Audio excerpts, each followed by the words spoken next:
અમરેલી જિલ્લામાં કોંગ્રેસના નેતા પ્રતાપ દુધાત પર હુમલાના પ્રયાસનો મામલો. પૂર્વ ધારાસભ્ય અને જિલ્લા કોંગ્રેસના પ્રમુખ પ્રતાપ દુધાત પહોંચ્યા અમરેલી એસપી સંજય ખરાતને મળતા પ્રતાપ દુધાત રાત્રિના ધારીના દુધાળા ગામ નજીક દુધાતની કાર પર થયેલા હુમલાના પ્રયાસ અંગે દુધાતે આપી પ્રતિક્રિયા. અજાણ્યા શખ્સો હતા કોણ નહીં એ પોલીસ જ કહી શકશે. ખેડૂતોના મુદ્દે, ખનીજ ચોરી મુદ્દે જાહેર જીવનમાં હોવાથી બોલતા હોય તે એવા શખ્સો હોઈ શકે તેવી શંકાઓ છે. અંદાજે 15 થી 20 વ્યક્તિઓ હતા અને ગાડીને સામાન્ય નુકસાન થયું છે. અત્યારે અસામાજિક તત્વોને પોલીસ ગોતી રહી છે. ધારી પોલીસમાં મારો ડ્રાઈવર પોલીસ ફરિયાદ કરવા જઈ રહ્યો છે. આમે અમરેલી જિલ્લો બદનામ છે. કાયદો અને વ્યવસ્થાઓ ખૂબ જ કથળી ગઈ છે. આ વિસ્તારમાં ફોરેનર આવતા હોય છે. મોદીજીનું સ્વપ્ન છે ને આ સરકાર જ સાકાર થવા નથી દેતી. અસામાજિક તત્વોની કારના વિડીયો પણ છે ને એમની ભાષાઓ પણ છે. તે એસપીને બતાવતું છે કે હવે આગળ કેવી રીતે કાર્યવાહી કરશે તે આવનાર સમય બતાવશે. ગાડીને નુકસાન થયું છે ત્યારે સરકાર અને તંત્ર આને સબક શીખવાડે તેવી લાગણીઓ વ્યક્ત કરું છું તેમ પ્રતાપ દુધાતે વધુમાં જણાવ્યું હતું. રિપોર્ટર નિકુંજ મહેતા, અસ્મિતા ન્યૂઝ, સાવરકુંડલા. ગઈ રાત્રે આશરે રાત્રે 12 વાગે અમોને ઉપર અમરેલી જિલ્લાના કોંગ્રેસ પ્રમુખ પ્રતાપભાઈ દુધાતનો ફોન આવેલ હતો કે એ તુલસીશ્યામ બાજુથી અમરેલી આવતા રોડ ઉપર કોઈ અજાણ્ય વ્યક્તિએ એમની રાત્રે ગાડી રોકવાની કોશિશ કરેલ છે તેમજ ગાડી ઉપર હુમલા કરેલ છે. તે બનાવ વખતે બનાવ બન્યા બાદ અમે પોતે પ્રતાપભાઈ સાથે વાત કરેલ હતી. ત્યારબાદ તાત્કાલિક જિલ્લા પોલીસ તરફથી ધારી પોલીસ સ્ટેશનની ટીમ, થાના અધિકારી, 112ની ટીમ તથા બીટ જમાદાર જે જગ્યા બનાવ બનેલ હતો ત્યાં પહોંચીને આવું ત્યાં કોઈને હાજરી બાબતે કંઈક છે કે કેમ તે બાબતે પૂરતી તપાસ હાથ ધરેલ હતી.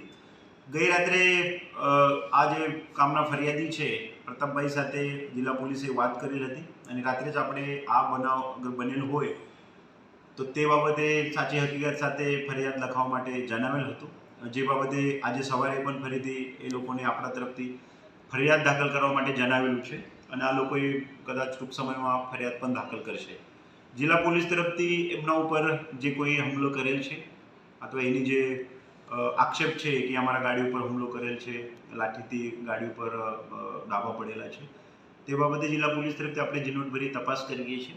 તો આ વિસ્તાર તુલસીશ્યામ જે છે એ ટુરિસ્ટ માટે બહુ જરૂરી વિસ્તાર છે. તે બાબતે કોઈપણ પ્રકારના કોઈપણ ટુરિસ્ટ હોય, રાત્રે નીકળતા હોય છે, દિવસે નીકળતા હોય છે, તો તે બાબતે કોઈપણ કાયદાની સુવ્યવસ્થાને પ્રશ્નો ના બને તે માટે જિલ્લા પોલીસ તરફથી સતત પેટ્રોલિંગ પણ રાખવામાં આવશે.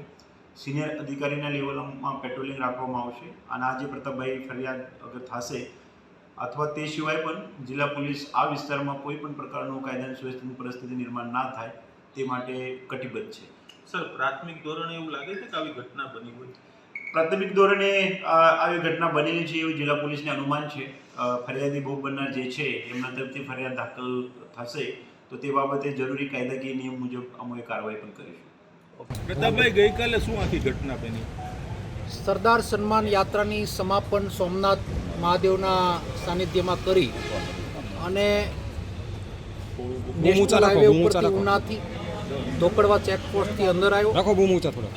ટુરિસ્ટ રોડ ઉપરથી એટલે કે આપણી આ બાજુની ચેકપોસ્ટ એટલે કે અમરેલી સાઈડની ચેકપોસ્ટે બહાર નીકળતા એક મધુવન હોટલ પાસે અંદાજિત 15-20 જણા અસામાજિક તત્વો ઊભા એવું ખ્યાલ આવ્યો. રસ્તામાં ગાડી અટવાવાથી ટાઈમિંગ થોડુંક મોડું હતું અને ટ્રાવેલિંગના કારણે હું આરામમાં હતો.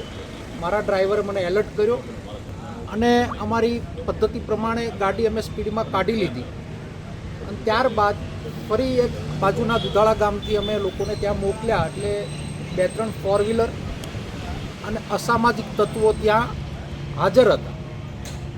શા માટે આ બનાવ બન્યો છે એનો ખુલાસો તો ડીએસપી ઓફિસમાંથી ડીએસપી જ આપશે. તપાસનો વિષય છે. વ્યક્તિગત ક્યારેય કોઈ લડાઈ અમે કોઈની સાથે થઈ નથી, પણ આ જિલ્લાની અંદર રાજકીય આગેવાન હોવાને નાતે ખેડૂતોના મુદ્દે, ખનીજના મુદ્દે, બુટલેગરોના મુદ્દે, ક્લબોના મુદ્દે વારંવાર હું બોલ્યો છું અને આક્રમકતાના કારણે કોઈને લાગી આવ્યું અથવા કોઈના માનસિક ધંધા ઉપર કોઈને ઘા લાગ્યો હોય એનો પણ બદલો લેવાનો કોઈ પ્રયત્ન કર્યો એવું બની શકે, આવી મારી શંકા છે. આનો ખુલાસો સ્પષ્ટતા તપાસ પોલીસનો વિષય છે. તરત મેં ડીએસપીને જાણ કરી. આઈજી સરનો પણ મને રાતના ફોન આવ્યો અને આખું તારીખ ઓર્ડર કરી અને આ અસામાજિક તત્વોને પોલીસ ગોતી રહી છે. અત્યારે ડીએસપીએ મને અસ્વસ્થ કર્યો છે અને ખાતરી આપી છે અને ફરિયાદ ધારી આપવા હમણાં જ મારા ડ્રાઈવર જવાનો છે. ફરિયાદ પણ અમે દાખલ કરાવવા જઈ રહ્યા છીએ. બાકીનો જવાબ પોલીસ તંત્ર તમને આપશે. આ જિલ્લાની અંદર જિલ્લો આમાંય બદનામ છે. કાયદો ને વ્યવસ્થા ખૂબ જ કથળી ગયેલી છે અને આ ટુરિસ્ટ એરિયાની અંદર આવા બનાવના કારણે ફોરેનરો જ્યારે આવતા હોય, મોદીજીનું સપનું છે, આ સપનું સાકાર અહીંયાની સરકાર જ થવા ન દેતી એવું મારું માનવું છે. એક જાહેર જીવનના વ્યક્તિ ઉપર, એક પાર્ટીના પ્રમુખ ઉપર હુમલો થયો એટલે કે કોંગ્રેસ ઉપર આ હુમલો એવું મારું માનવું છે. તો પછી કારનો નંબર પણ એક વિડીયોમાં સ્પષ્ટ દેખાય છે, શું કહો છો એને લઈને? કારના વિડીયા પણ અમારી પાસે છે, અસામાજિક તત્વોની ભાષા પણ અમારી પાસે છે, જે મીડિયા ઉપર ચાલી પણ રહી છે ને મેં અત્યારે ડીએસપીને પણ બધું સંભળાવ્યું ને બતાવ્યું છે.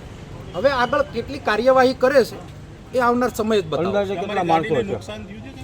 મારી ગાડી સ્પીડમાં કાઢી એટલે પાછળ થોડુંક નુકસાન થયું છે, મામૂલી નુકસાન થયું, કોઈ એવડું મોટું નુકસાન નથી થયું. પણ અખતરો થયો છે ત્યારે સરકાર અને તંત્ર આને સબક શીખવાડે એટલી લાગણી વ્યક્ત. કેટલા લોકો હતા? એસપી એમણે ખાતરી આપી છે કે ફરી વખત આ જિલ્લામાં આવું ન બને એનું હું કરીને તમને બતાવીશ. અંદાજે કેટલા માણસો હતા? અંદાજે 15 થી 20 જણા.